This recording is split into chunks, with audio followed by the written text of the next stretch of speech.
Kaya pala ganito ang naging resulta ng kapalaran ko. Kasi alam ng Diyos na kaya ko. Sa edad kong to, napagod na akong magmadali. Kaya lahat ng ginagawa ko ngayon, ini-enjoy ko na lang. Siguro sa dami na rin ng aking pinagdaanan, napagtanto ko na ang buhay ay mas malawak at mas mahiwaga pa sa mga problemang dumarating sa buhay natin. Tumatanda na tayo, baka sa kakahabol natin sa masagana at maayos na buhay, ay hindi na natin na-enjoy ang buhay. Baka nabubuhay na lang tayo dahil nape-pressure tayo sa sasabihin ng ibang tao. Marami na rin akong mga naging maling desisyon sa buhay, pero lahat yun nagsilbing aral sa akin at natuto ako sa mga pagkakamali ko. May mga taong sobra nating mamahalin at bibigyan ng halaga, pero ibabalik lang sa atin ay kabiguan at matinding trauma. Kaya wag nating lilingunin ng mga taong tulad nila dahil mas payapa kapag hindi ka na interesadong malaman pa kung ano pang balita sa kanila. At wag mong idepende ang sarili mo sa kahit kanino.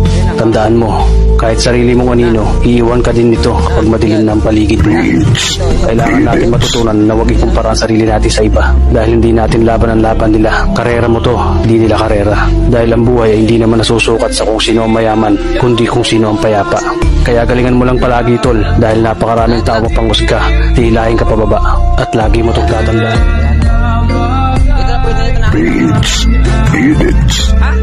Kaya pala ganito ang naging resulta ng kapalaran ko. Kasi alam ng Diyos na kaya ko. Sa edad kong to, napagod na akong magmadali. Kaya lahat ng ginagawa ko ngayon, ini-enjoy ko na lang. Siguro sa dami na rin ng aking pinagdaanan, napagtanto ko na ang buhay ay mas malawak at mas mahiwaga pa sa mga problemang dumarating sa buhay natin. Tumatanda na tayo, baka sa kakahabol natin sa masagana at maayos na buhay, ay hindi na natin na-enjoy ang buhay. Baka nabubuhay na lang tayo dahil nape-pressure tayo sa sasabihin ng ibang tao. Marami na rin akong mga naging maling desisyon sa buhay, pero lahat yun nagsilbing aral sa akin at natuto ako sa mga pagkakamali ko. May mga taong sobra nating mamahalin at bibigyan ng halaga, pero ibabalik lang sa atin ay kabiguan at matinding trauma. Kaya wag nating lilingunin ng mga taong tulad nila dahil mas payapa kapag hindi ka na interesadong malaman pa kung ano pang balita sa kanila. At wag mong idepende ang sarili mo sa kahit kanino.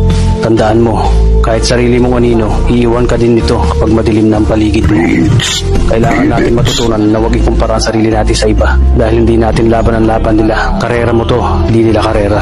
Dahil ang buhay ay hindi naman nasusukat sa kung sino ang mayaman, kundi kung sino ang payapa.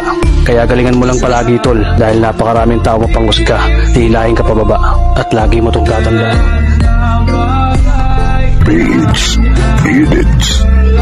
Kaya pala ganito ang naging resulta ng kapalaran ko. Kasi alam ng Diyos na kaya ko. Sa edad kong to, napagod na akong magmadali.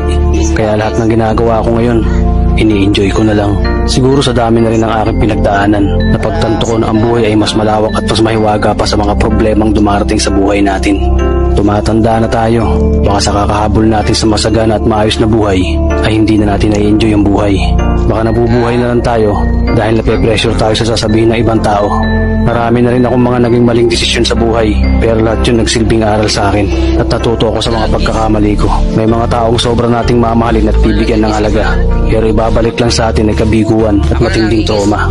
Kaya wag nating lilingunin ng mga taong tulad nila dahil mas payapa kapag hindi ka na interesadong malaman pa kung ano pang balita sa kanila. At wag mong idepende ang sarili mo sa kahit kanino. Tandaan mo, kahit sarili mong anino, iiwan ka din nito kapag madilim na ang paligid mo. Kailangan natin matutunan na wag ikumpara ang sarili natin sa iba dahil hindi natin laban ang laban nila. Karera